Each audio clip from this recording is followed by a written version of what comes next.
रहा? बहुत आनंद, जी, परम आनंद। हम अपने जीवन से संतुष्ट जी, हैं। भगवान की जो व्यवस्था है जी, और जो आनंद देते हैं, परम आनंद है, उसमें एकदम कोई दिक्कत नहीं जी। है। हाँ, अगर तो दोस्तों ये रहा माँ मंदाकिनी मैया का दृश्य, बहुत सुंदर है, ये देखिए।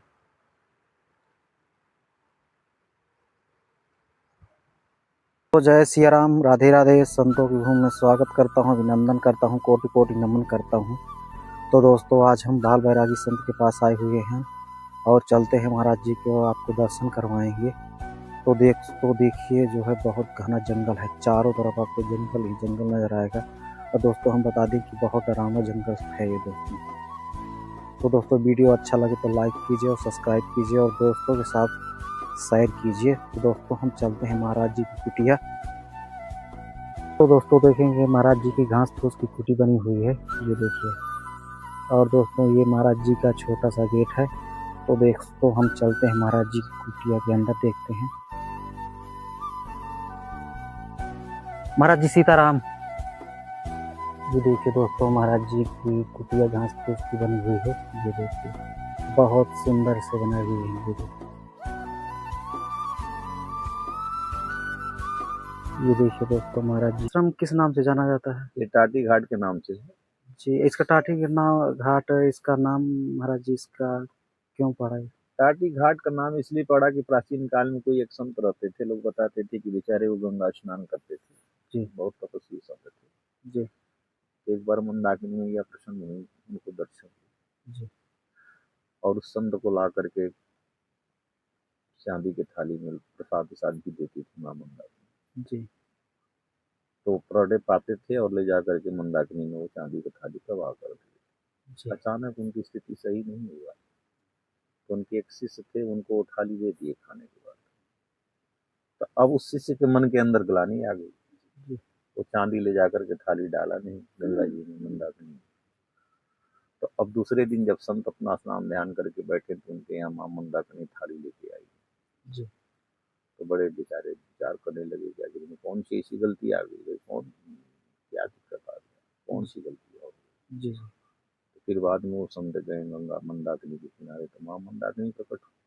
जी, तो संत बोली कि भैया मैया आज हमें प्रसाद नहीं मिला। तो बोला भाई हमारी थाली तो तुम लौटाए नहीं। जी, बोला हमने थाली तो दे दिया था। बोला हमारे यहाँ थाली आया नहीं। जी, तब जाकर के अपने शिष्य से पूछे वो जो थे महापुरुष, जी, तो बोले भाई तुमने थाली क्यों नहीं दिया। जी, तो भाई अब बोला कि भाई हमसे बहुत भयानक गलती हो गया, हमारे अंदर कुछ ऐसा दोष आ गया जी, जो कि हम थाली नहीं दे पाए।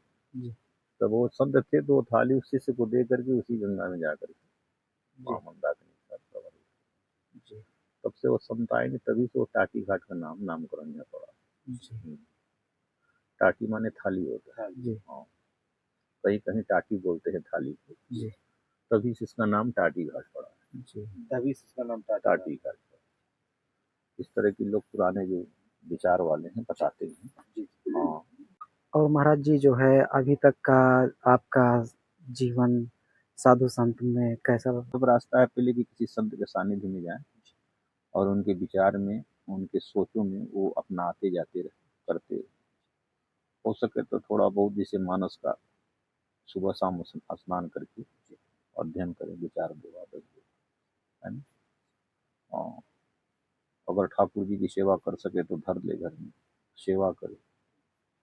तो इससे क्या होता है कि एक उसको मार्ग मिल जाती है, जैसे कि हर नदी जाकर के समुद्र में नहीं मिली। जी, मानते हो ना, जी, जी, छोटी नदियां जाकर के बड़ी नदियां में मिलती हैं, तो वही बड़ी नदी ले जाके समुद्र में ले जाके डाल देता है।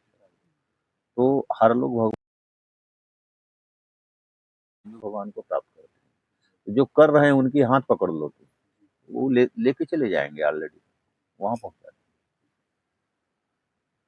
तो दोस्तों अध्यात्म को लेके चलेंगे तब परमात्मा आए, भौतिक साधनों को लेके चलेंगे तो तमाम समस्याएं, जी, ये नहीं है तो वो नहीं है, ये नहीं है तो वो नहीं है। अब उससे ऊपर उठोगे, अलग हटोगे, तब देखोगे तब आनंद जी, है ना। तो परम आनंद है, उनकी बहुत विशेष कृपा है। जी, हाँ, जो हमारे गुरुदेव जी की बड़ी विशेष कृपा है ना। जी, हाँ, बहुत आनंद है, हमको कोई दिक्कत नहीं है। और बढ़िया निर्मल जीवन है, भगवान के प्रति ध्यान, चित्त, आनंद, भजन जो कुछ है सब जी उनकी कृपा से सब कुछ चल रहा है। जी और वहीं हैं, वहीं रहेंगे और आगे भी वही, जी है ना। जी हाँ, उनके बिना कहीं भी कोई जगह ऐसी नहीं है जहाँ खाली है, जी सर्वत्र व्याप्त है, कण कण में। राम है, असत्य संसार है।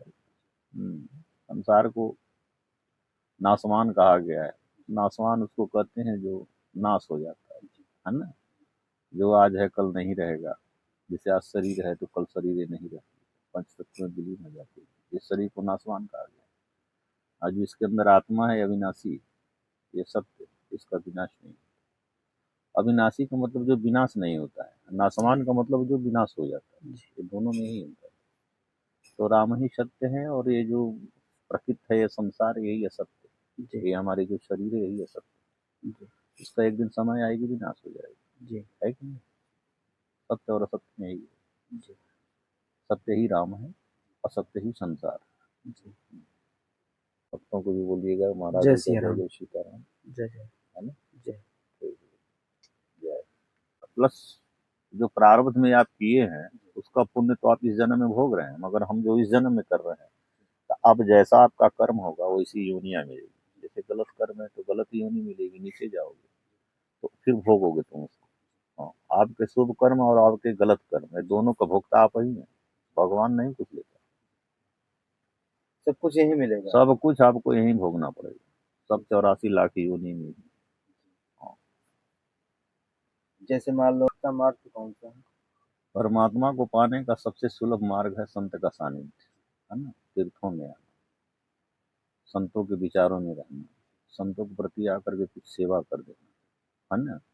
ये सबसे, ये पहली सीढ़ी है। यहीं से भक्ति मिलती है और यहीं से अपने जीवन का एक उत्थान होता है, मतलब वो अध्यात्म में प्रवेश करता है।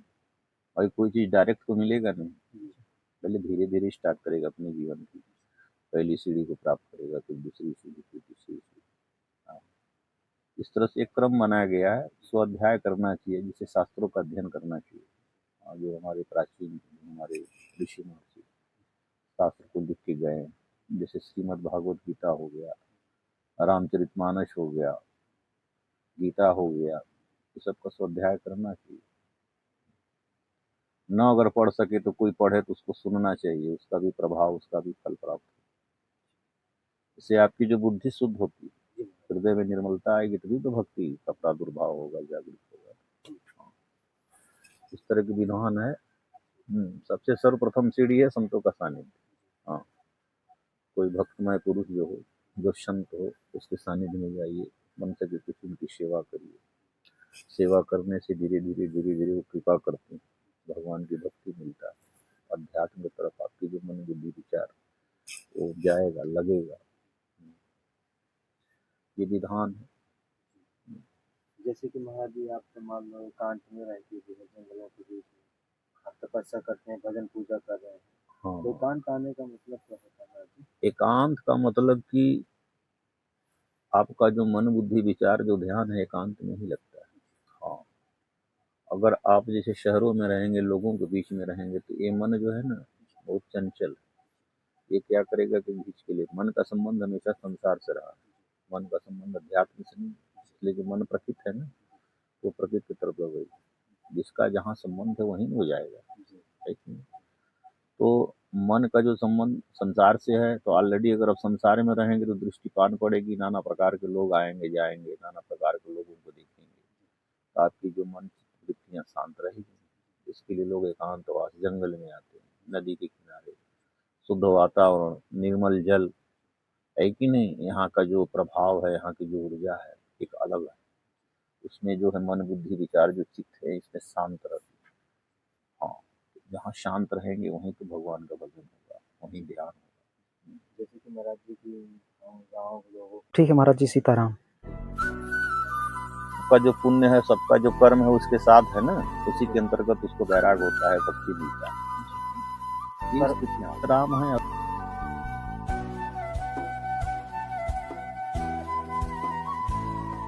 ये देखिए दोस्तों कितना सुंदर